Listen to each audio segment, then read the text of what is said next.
amendments to this resolution, which I will explain. I think I should explain this before public comment in the interest of transparency so that people who are commenting know what amendments I intend to put forward. As part of that, I'll also explain some of the process in developing amendments and rationales underlying them. There's a couple people on the roster, and I just wanted to ask, should I talk about the amendments that I was hoping to propose first, or do you want to? Okay. So I'm going to, before I get to that, Supervisor Safai is on the roster first. Yeah, thank you, Chair. Actually, I was trying to get your attention before you started talking. I think it would be really important to set the tone today, asking for a moment of silence for all the loss of life, all the people suffering in that part of the world, people that are having their own personal experiences, have loved ones over there. If we can have a moment of silence and ask everyone in their comments today to be respectful, to think about life, think about humanity, and understand that this is personal for everyone involved. So if we can have a moment of silence, I would really appreciate that.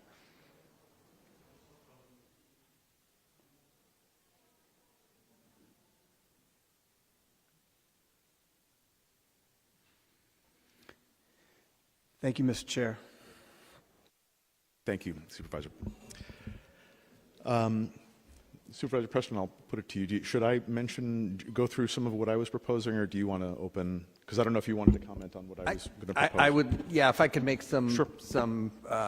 Comments to start us, and then welcome your thoughts on amendments. And I want to thank Supervisor Safai for setting that tone and starting us off with a moment of silence. So thank you for that, Supervisor. Chair Dorsey, I want to thank you for calendaring this item today and moving it, to the first available meeting back from recess, on our first day back from recess, and want to thank you for your engagement with my office on this resolution. I circulated a draft resolution back on November 28th. I incorporated the limited feedback that we had from colleagues before we introduced it, and then introduced the resolution a week later back on December 5th.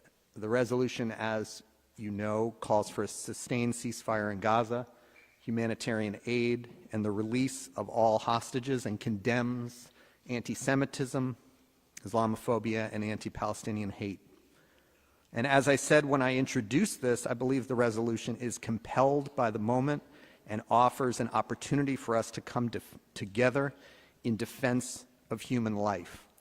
I spoke extensively when I introduced this measure about the impact of October 7th and the Israeli response, and I do not plan to repeat my extensive comments when I introduced it here, although I will add to them a bit, especially in light of what's occurred since we introduced this item. I believe that all of us on the Board of Supervisors, and probably everyone in this chamber and waiting online, and hopefully everyone listening, had hoped that by now the assault on Gaza would have stopped. And it has not. And in many ways it has expanded with no end in sight. So we are at a defining moment in history as the world grapples with blatant, intentional, and undeniable atrocities that continue despite widespread condemnation by nearly the entire international community.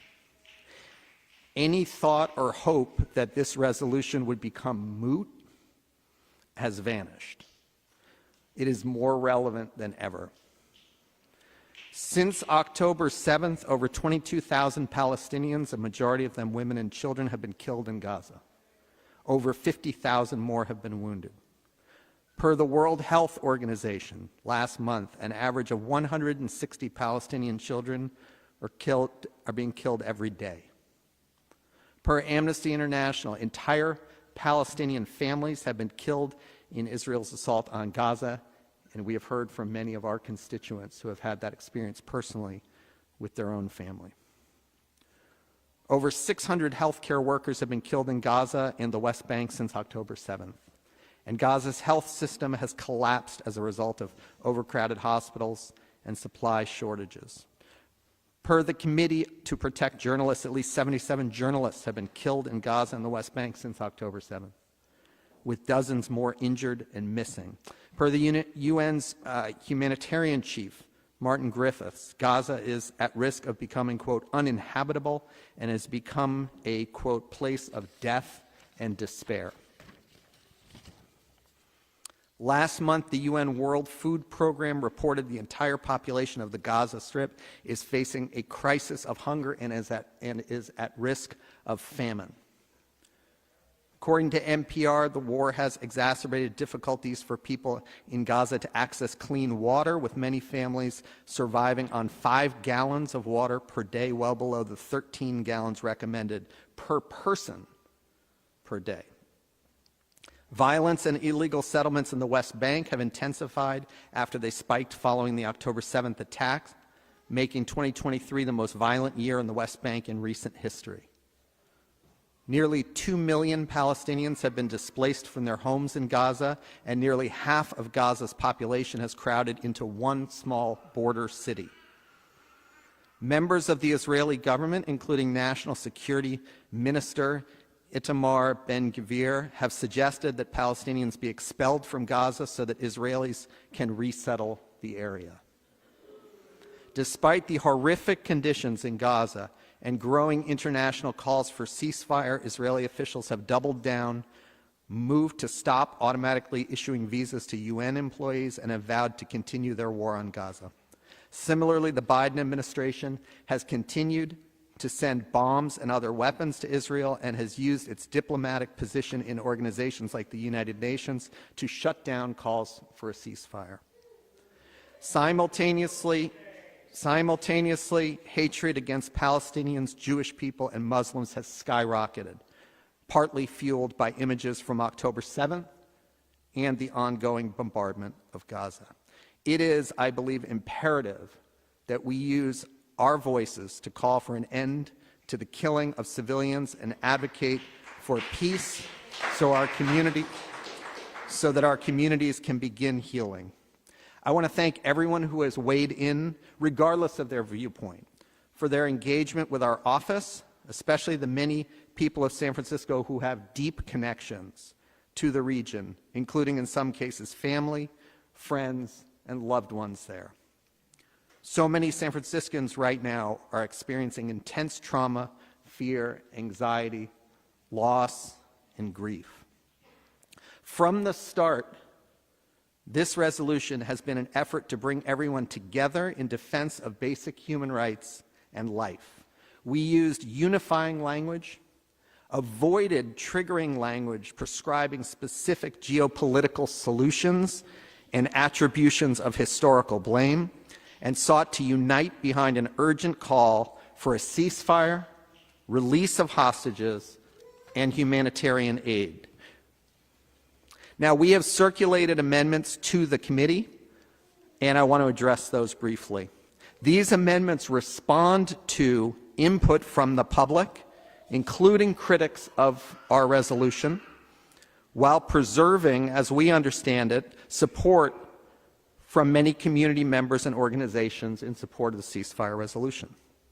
And specifically, we requested amendments that would update the numbers of those killed and displaced to represent the current data, update the resolution to reflect the U.S. veto of UN action that occurred after we introduced the resolution, add more explicit condemnation of both Hamas's October 7th attack and Israel's attack on Gaza, and add a call for the international community to work with Palestinian and Israeli people toward a lasting peace and to hold perpetrators of war crimes accountable. I have heard no concerns from colleagues about these proposed amendments, and we ask that this committee accept our amendments today, or if the committee chooses not to do that, to forward the resolution without any amendments to the full board for a vote as a committee report tomorrow. I want I want to acknowledge, and Chair Dorsey referenced this, and I want to acknowledge that as of Friday, we received some proposed amendments from Chair Dorsey. It's my understanding, as you have stated, Mr. Chair, that you intend to offer these amendments today, some slight changes, but essentially the same amendments you shared with us Friday. I have had several constructive conversations with Chair Dorsey about these amendments, and I want to emphasize I very much appreciate his openness and his candor in discussing these amendments, even though we may see them differently. We've had constructive conversations about them.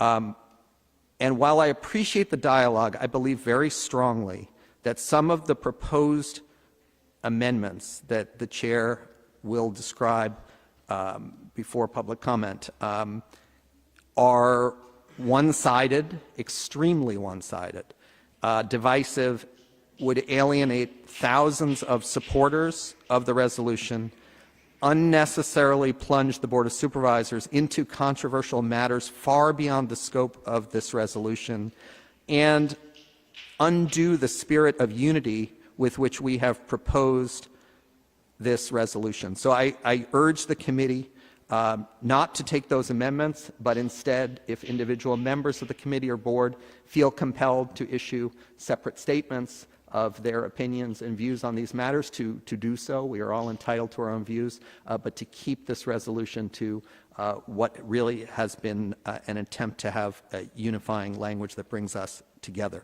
So, colleagues, I invite you to join me and Supervisor Ronin in standing on the right side of history, as I said when I introduced, by supporting this resolution. I urge you to pass it today with the unifying amendments that we've presented, or forward it without any amendments as is to the full board, forward it as a committee report for a full Board of Supervisors vote tomorrow. Again, I want to thank you not only for calendaring this, Mr. Chair, but for calendaring it as a committee report, which for those unfamiliar with our processes means that it is a matter viewed as potentially with such urgency that it can be moved immediately to a vote, if it is the committee's will, tomorrow, as opposed to what the normal course of business, which would be a week later. So I appreciate you calendaring it as a committee report. Hope it will be sent out as such. And finally, I want to thank Supervisor Ronin for her co-sponsorship and for so powerfully sharing her perspective and her story, and all of the activists who have been working so hard in support of this resolution and to bring peace to the region and reduce the suffering and loss of life. So thank you for the opportunity to make these remarks, and I'm looking forward to hearing from the public as well. Thank you. Thank you, Supervisor Preston. And I do appreciate you, as well as Supervisor Ronin, for the tone and approach that you've brought to this, for your leadership on it.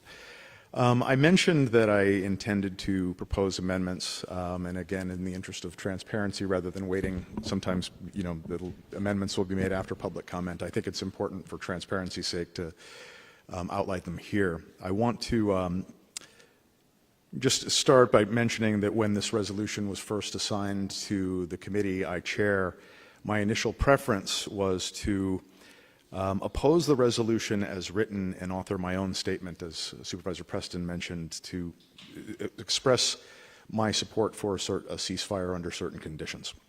Under the Brown Act, I'm not allowed to interact with, we're not, as Rules Committee members, we're not allowed to interact with each other, but we can have conversations with some of our other colleagues. When I reached out to some of the other colleagues, in that process, I was asked to make an attempt to open the hood on language and seek feedback on possible amendments that could get us to something that might muster majority support. I don't know yet if what we've arrived at will succeed in that, but over the holidays, I think many of us were watching events and working to make a good faith try. I do want to speak for myself here to share what informed my perspective on this process. For me, there are two weighty considerations that aren't specific to Gaza, but that emanate from the nature of the terrorist attack on October 7th. First, among the 129 hostages believed to be in custody right now, we believe 7 are American citizens. If I am being asked to take a position against the President of the United States at a time when his administration is working to secure the release of American hostages, I had better be convinced that our President is doing something wrong, and I was not so convinced. Second, I have been haunted by the context of a singularly horrific terrorist attack and what message it might send to other terrorist organizations or any other non-state actor capable of similar atrocities. If we were in effect, reward terrorism by platforming grievances that underlie it, even if those grievances are legitimate and just and right. I think we have to be explicit, and I think other people on this board share that view, that we would have to be explicit in our condemnation of the terrorist act itself, and that to do otherwise, in my view and the view of others, would risk sending a dangerous and unthinkable message that terrorism works. And in fact, a Hamas spokesperson, Ghazi Hamad, who was probably well known on many news reports for being the person who promised that the October 7th attack would happen again and again, was quoted on Lebanese TV mentioning that the Hamas movement, quote, "The Hamas movement is watching the growing calls by several Western governments to end the aggression on Gaza." And he adding, "We welcome these developments and consider them in the right direction." It is something that I have said to most of the people that I have met with, because I have worked in politics and communications for most of my career, that leadership and communication both are about not just taking responsibilities for the words that we use, but also considering how they might be heard or how they might be represented. So that is something that weighed on my approach to this, and I think weighed on the consciences of others with whom I worked on this. In my view, as well as the view of some colleagues, the quantitative comparison to both sides of this war in terms of the staggering loss of life and humanitarian displacement, unlike anything I've seen in my lifetime, is absolutely appropriate and necessary. However, it elevates the need for a qualitative comparison that, in our view, was insufficient in the existing resolution as written. Some of our colleagues agreed with me that we needed to mirror President Biden's call for Hamas to lay down arms in this conflict. Relatedly, some colleagues shared my view that the city and county of San Francisco should express its support and solidarity with the Biden administration, G7 nations, European Union, and others for a two-state solution as the best hope for a just and durable peace. Finally, we wanted to make sure that all the data points were updated to reflect the most recent figures for wartime deaths, displacement, and hostages believed to be alive. So I'm going to walk through the line references that I'm going to make are to the last published resolution, and I just want to read these into the record. On page 1, line 9, there would be a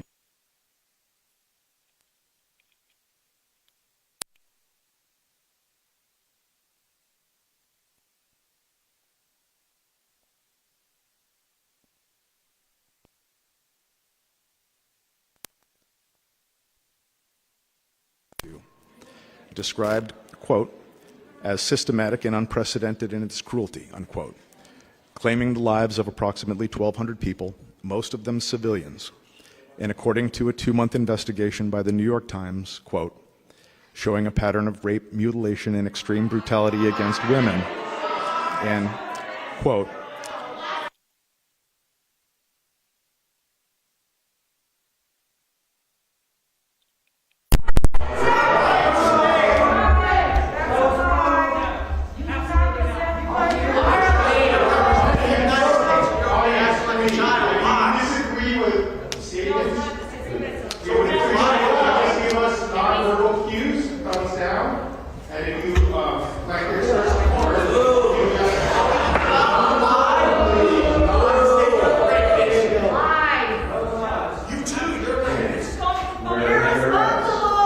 Since the October 7th attack, the United States government has urged Israel to do more than even told in Gaza. The U.S. Secretary of State expressing concern that a gap between Israel's stated intent to protect civilians and the actual results we're seeing on the ground, unquote. President Biden describing the 16th restricted last response. Whereas the toll of the war on the civilian population in Gaza has been continues to be horrific, with tens of thousands dead and more than 2 million thousands displaced from their homes. On page 199, whereas between October 7th, we're adding 2023, and we're extending that to January 7th, 2024. Armed violence has claimed the lives of at least 22,700 Palestinians. Updated numbers that I could find to update that number on page 1912. Adding the recitation, whereas according to a New York Times report as of January 5th, 2024, quote, almost all of Gaza's 2.3 million residents have been driven from their homes by Israel's military military strikes and